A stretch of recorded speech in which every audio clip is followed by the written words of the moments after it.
Hello, everybody, the Empowered Soul Network. Here we are again with an amazing person to interview. These interviews are so exciting, you guys. I hope you're watching these.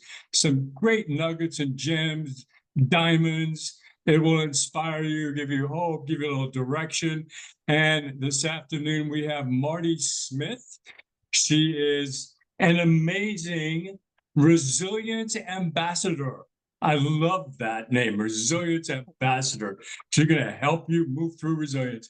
She is actually an author. She's put all that into play with Resilience Nourishes the Soul is one of the books. Plan, Prepare, and Expect to Win is another one. And she just told me just now she's got several other books cooking in the oven.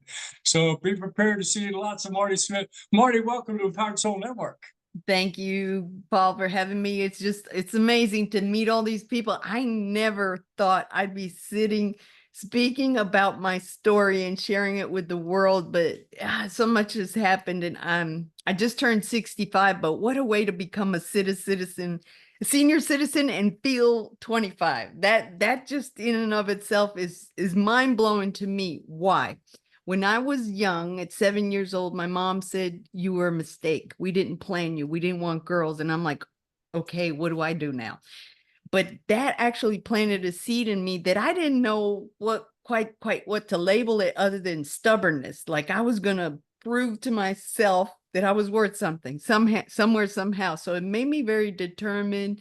It made me very perseverant. It made me very observant of everything around me. Of course, to add to the cooking of all these life skills that have come up in the recipe of my resilience is we moved 49 times in my lifetime. I went to a school every school year. We moved in the middle of the school year, and I was like, ah. But not only was it bad enough as a kid being in a new environment, but I had the problem of going by culture.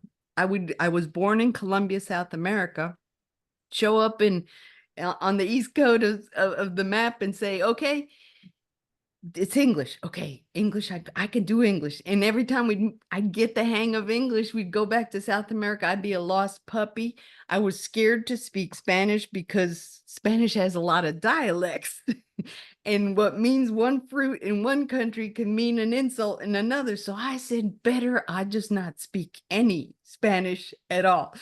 But I had my way of just being like, I think, a rebel without a cause. Simply said, I was always finding somewhere. I even had a resume as a kid that I could cook, I could clean, I could iron, I could do anything you wanted to as long as you adopt me. Because I didn't feel this sense of family in my household, but it didn't matter. I was going to find someone, and thanks be to God. And this is where I know my faith came into play. Maybe perhaps not as actively as it is now, but back then I would always find people along the way that would give me that sense of belonging somewhere, somehow, to them, especially in school. I had wonderful, awesome teachers that I wish I could remember them all and give them a kudos, because they instilled in me that drive to keep proving that I was intelligent or worth something. So I was an A student. I was like, okay, I could do this. And then I got high school, and I was like, ooh, I'm going window shopping for a uniform. I found the uniform, the Marines. I love the Marine uniform, but I saw the person representing. I was like, no, let me go with the Air Force. I like to fly. I've been up and down. Yeah, I could do that. So I joined the Air Force. The problem was I didn't ask my parents for permission. I had gotten left back in kindergarten, so I was good to go. So I signed a paper, and I was all cocky and everything. And then I was like, uh-oh, I got to tell my parents. I told my parents. They decided they were going to move. We were in New York, and they moved down to Florida. And I was like, oh no, I became an instant attorney. Oh no, that's a AWOL. It's a federal offense. No, no, no. So that's kind of the rapport I had with my family, but I always found a sense of humor in it. And I know God has a sense of humor with me, because he had me Jackie of all trades and mistress of none. I was a mechanic in the Air Force working on A-10 fighters. I even got to fly a simulator. Shh, don't tell anybody. A simulator because a guy invited me to his job and he says, well, you want to do a video game? I said, an airplane? Okay, yeah. So I did great flying it, except they cut the runway, the lights off, and I crashed it. So, but I was like, wow, this is so cool. I want to be a pilot. So unfortunately, I got hurt in the flight line and I had bed rest for 30 days, but the commander switched hands. I had been commendated by the first one. The second one didn't want women on the flight line. I was like, so they said, you are going to be in charge of the barracks. And so I said, I didn't sign a 4-year contract to babysit grown men and women. I signed to be a mechanic on the flight line. I need to stay with my job. Well, Senator DeConcini in Arizona arranged for me to get retrained in something else. So he said, pick anything you want. They're not going to admit they're wrong. Pick anything. I said, aerial photography sounds good to me. Okay, that'll be available in a few months. In the meantime, go back to what you were doing. Back on the flight line, they said, no, back to the barracks. I said, no, no, no. So I got out, honorable discharge, but I had to go back home. And that after tasting that independence, it was very, it was rough. But it somehow or another, I always managed to be a workaholic and live in every place I could think of working instead of going home. Beautiful. Yeah, wow, what a resilient story. So let me ask you, Marty, to unpack that just a little bit, because you really kind of paved your way through the jungle, organized and did what you did. What do you think, as you look back on all that, as people are watching this and looking, okay, so well, here's what my life is about. Now, I didn't do it the way Marty did it. I didn't move 49 times. But what would be some of the keys for anyone to capture the resilience, to build the resilience, to move through the challenges and obstacles? How would you suggest they start? First step, how would they start? How do you become resilient is a very popular question with me. And the first thing is take a look at yourself. Go with what's in you, what you discover, what you like, what you don't like, what triggers you. And then you'll start seeing the patterns that repeat. And in that process, you're going to discover that you have limiting beliefs. I didn't even know those existed. And I was blaming the world and everything around me of what went wrong with me. But honestly and truly, it was that acknowledgement that things were different is what made me a catharsis and a healing process unbelievable when I wrote my book. Because I could have written a horror story to begin with and said, I've been this and I've been that and woe is me. I've had 27 surgeries. I've been in a wheelchair. So God had a bigger purpose for me. He pulled me out of that muck and pulled me to believe in myself. The pandemic came, I lost 70 pounds, 70 inches. The story didn't stop there. All of a sudden, Marty decided, well, she's not going back to her work with COVID. Let's become a personal trainer. So I became a personal trainer. For me, that's mind blowing because I was in the wheelchair and now all of a sudden I'm able to physically do. And so it's kind of like going back to your question, is looking at yourself and starting to see the things that have seemed to work for you, or the repetitive adversity that you seem to get into that you say that's life. But sometimes we can divert it, resolve it, keep the clarity in our mind and say, okay, focus on my vision, focus on my dreams, focus on my plan, and things go super different. Did you find, because I know in my coaching work, I find this a lot, did you find that it's a challenge for people to do that self-assessment and really be honest with themselves about, wait a minute, this is not serving me. Wait a minute, I am sick. How do you help people do that self-assessment? Okay, the first thing I ask them, and this is like blows them away, and because they're all like, "Oh, I got this. Oh, you just give me the skinny, and I'll be fine." No, so take a look at yourself, and now give me 10 adjectives of your positive qualities, and they get Right. quiet because the psyche is like, "Oh my gosh, I never thought of that." or oh my gosh, I don't speak highly of myself. And then you start opening all those channels of this is where the muck is. This is why you keep repeating that constant, oh, I can't do anything, or you want to give up, or life is terrible, or I've been dealt the wrong set of cards, whatever excuses. And then we come up with more excuses because of course we've already got the carte blanche on the reasons why we didn't, instead of focusing the reasons why you didn't learn your lessons. So it's kind of a play on your mind. And I say my heart Yes. was left in the background always. Like, even if I made a decision, it was like, okay, but there was that hesitation, that fear. And then you shoulda, you coulda, you woulda. My heart was speaking to me. Why didn't you? And I think my problem was my whole life I wasn't able to express myself up until I wrote the book.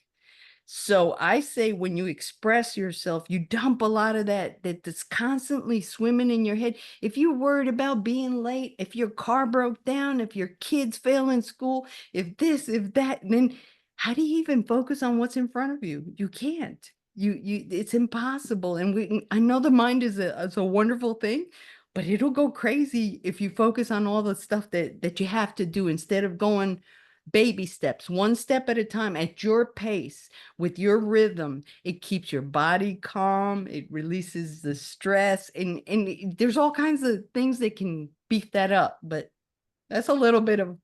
Yeah, I mean that's a real key I think that you said there is that, the signal to know that I am kind of getting on track with all that is I just start to feel relaxed. I start to feel happy. There's a certain peace or calm that takes over when I Mhm. begin to have that positive side of life happen. Is that true? Is that Yes, and gratitude, be grateful even, and this sounds kind of like psychotic when I first heard it. How can I be grateful for all the bad stuff that happened? What am I, sick? No, but actually, instead of looking at as bad, it's opportunities to learn lessons. And that's your resume for resilience. The more lessons you learn, because if you go back in history of all the people that have ever been successful, they're the ones that bounce back. They're the ones that dust off. They're the ones that were told, no, no way, no how, you're not gonna. And that perseverance in them drove them to focus on what they wanted to dream and do, and they get it. Even though it's going against the current, even though you feel like you're all by yourself in this struggle, but it is so rewarding when you take that first step of, oh, can I jump out of my comfort zone and look back and say, I did it. Then you get a little more confident and cocky sometimes, and you're like, oh, I could do that. I could do this. And little by little, you start believing in yourself more. You start loving and appreciating everything that you have in you. And I think that was another thing. I had a whole bunch of stuff buried in me that I couldn't see the treasures. Okay. When I got out of the wheelchair, I was grateful to God to be standing and walking. But at the same time, I started being more grateful for everything that I had lived.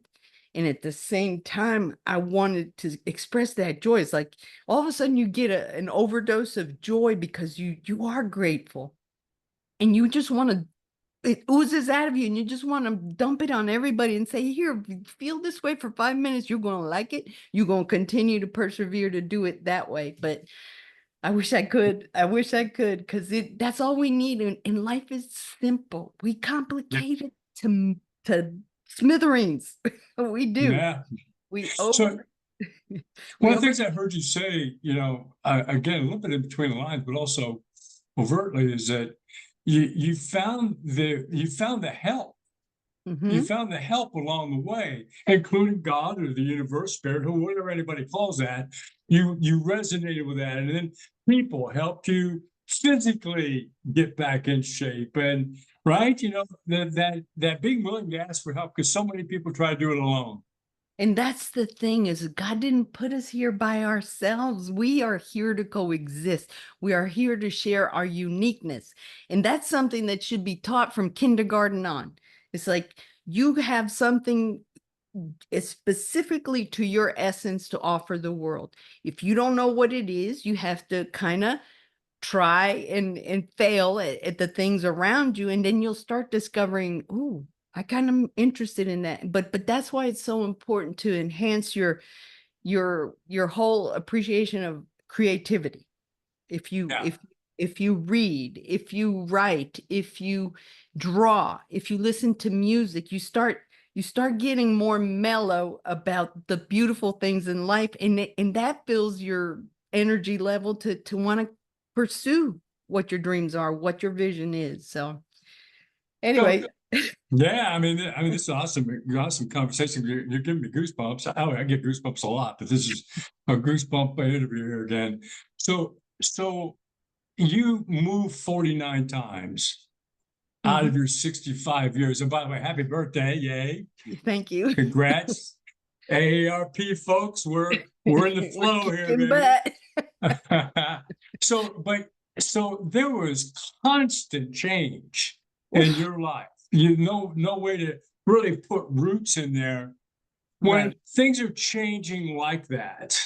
You know, whether it's a death in the family, whether it's a move, whether it's a I lose my Yeah. job, you know, Mhm. how does a person maintain their resilience in the midst of I can't see anything forward? And that is a tough one. That is a tough one, but I guess practice, practice. And I've had too much practice, but at the same time I appreciate it because I've learned to respond in a different way altogether when adversity shows up. Like how I used to react before was like, "Oh no. I'm so gone. I'm going to ditch it to the side, forget about it. I can't handle it. Someone's got to help me." So just total, dismissive of it versus now, okay, I got this in front of me. What can I control? What can I not control? And pandemic is one of the the classic examples for everybody. If no one has ever been in a situation like that, I say pandemic put a lot of people in the wow, life can be changed absolutely, completely. And that's what we do. We get comfortable. We get used to that. Okay, I got a job. I can go on the weekends and relax. No, we're supposed to be ready for anything and everything because God gave us those skills. And that's what it is. We help each other. When you learn to respond in that kind of way, then you're going to help someone else and they're going to learn how to do it and they're going to share it with other people. And together we hold each other together to pull each other up instead of I'm making it to the top and oh, I'm sorry, so sad. I'm here all by myself. No, there's no joy, there's no fulfillment, there's no it's worth to suffer to get what you want. You earn it. You earn it. But that's where grace happens to play. That's where patience, all your virtues start coming alive when you're getting tested that way. So I say if you have a sound mind to say, okay, I can't fix this, but I can get help. I can find out. Someone else has probably been through this before. Maybe they can consult, but still, all in all, it's you assuming the responsibility of what you can and can't do. And when you start getting that responsibility built up, then you're just like, okay, I can handle this. And then other things will come, and then you'll look back and say, wow, I can't believe I handled that. And then something else comes, and it just that's the practice that involves. So it's pretty cool. Yeah, I mean, if I'm hearing you right, you're taking all the life lessons as they come, take the positive lesson out of that, and then take that success and apply it or overlay it onto this challenge that I'm having. So it's Right. almost like a conveyor belt of progress. Yes, you start getting that little archive if you want to consider yourself a computer because we are a computer. We absorb Yeah, everything. And that's another thing that I think technology is wonderful, but we can overdose on it. And yeah, and we have to be very discerning of what we choose to absorb our time in. And we say we don't have time, but if we're only thumbing our way through the day, That's why you don't have time. We don't have time for exercise. Your body needs that replenishment. Your soul needs the replenishment. You need to meditate. You need to admire nature. I call it the surround sound, the quadraphonics that God put out there. We don't have to charge it. All we got to do is go out and enjoy it. Because when you get the grandeur of the miracles that the creation is, then you're like, okay, this is not too bad, because there's a lot good out there. The problem is society has dwelled on the negativity and the pessimism, and history repeats itself. Why? Because we don't become resilient. We don't learn from those lessons. We just go right back to where we started. And with all due respect, I think if we started looking at what we messed up, we'd find out a whole lot more how to do better. Right. There's farmers have an old saying, you spread manure out in the pasture, amazing hay grows, Yes. amazing crops That's it. grow. Take all those resources, right? Uh-huh. So I have a favorite way as we begin to wrap up here of kind of connecting the dots on everything. So it's a two-part question for you, Martie. Okay. What would the Martie of today say to the Martie of 30 or 40 years ago? Woo, hang in there, child. Hang in there, child. You're a tough cookie. Look at all you've been through this far, even though it might be young. And look at all you're achieving if you focus, if you find the right resources, if you have faith, if you believe and love yourself, and know you are a miracle here on this earth, along with everyone else. Yeah, I think the gold inside of that is that even though you're young, you know, yeah, what I hear you say, you're never too young to start doing that process, right? Nope. No, and Beautiful. that's the best. I think that's the most wow part. I don't, there's no word for it, because what I envisioned 10 years ago was me looking for a motorized wheelchair to go outside and just enjoy nature. That was that Right. I was as far as I was concerned, I wasn't going to work anymore. I wasn't going to do anything that amounted to anything. But my urgency also has come because of the realization that my life is not as long as it could be. It doesn't matter. I want to leave a legacy of hope. I want to leave a legacy of resilience. We weren't blessed with children, but I love children. And I want to focus on teaching the youth resilience. And that's what Well, I'm working. That's my next phase of all this wonderfulness that was just supposed to be an Amazon book and see what residual gain I could get from it. But I've won awards with the book, and it's taken me to England. I won a resilience award, resilience, a Women of Heart award, humanitarian award, story of global impact, and inspiration 2023. Okay. Before it was like, they must have the wrong Smith. There's no way, no how this little book could it. But now, and that's another thing, you start seeing the reality that you've denied yourself. You've denied yourself all these things because what would they say? What would they think? This isn't what I'm accustomed to. Go out and try. Go out and try. so the second part to that question is, what would Martie of all those years ago say about the Martie she observes of today? Dang, girl. What?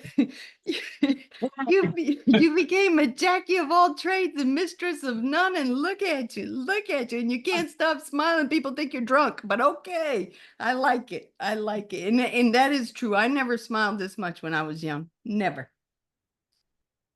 Oh, So that's beautiful. Well, I tell you what, Martie, this has been an amazing interview. Just love your enthusiasm and your joy and joie de vivre and all of that. How can people get in touch with you? I'm all over social media. I'll leave the links in the comments or Yeah, wherever. leave links. And Amazon is where my books are. And I have other publishers that have the anthologies I'm in. But either way, follow me on social media. You'll find out all the stuff I'm cooking in the recipe of life. Well, I'm going to tell you guys, if you got any kind of a sniff of Martie's kitchen and all the things that are baking in that oven, it's worth taking a look. Thank you. I know I'm going to. Can't wait to taste that dessert. So, hey, Martie, thank you so much for being a part of Empowered Soul Network. Stick around for just a minute and we'll kind of touch base afterwards. And there you go, folks. Another just astonishing, empowered soul with wonderful wisdom and information. So, Martie, thank you again so much. Guys, we'll see you in a few hours with some more interviews. Thank Have you. a great God day. bless Continue everyone. day. Thanks. Take care, everybody.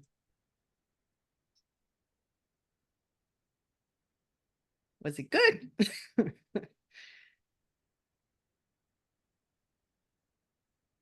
you freeze?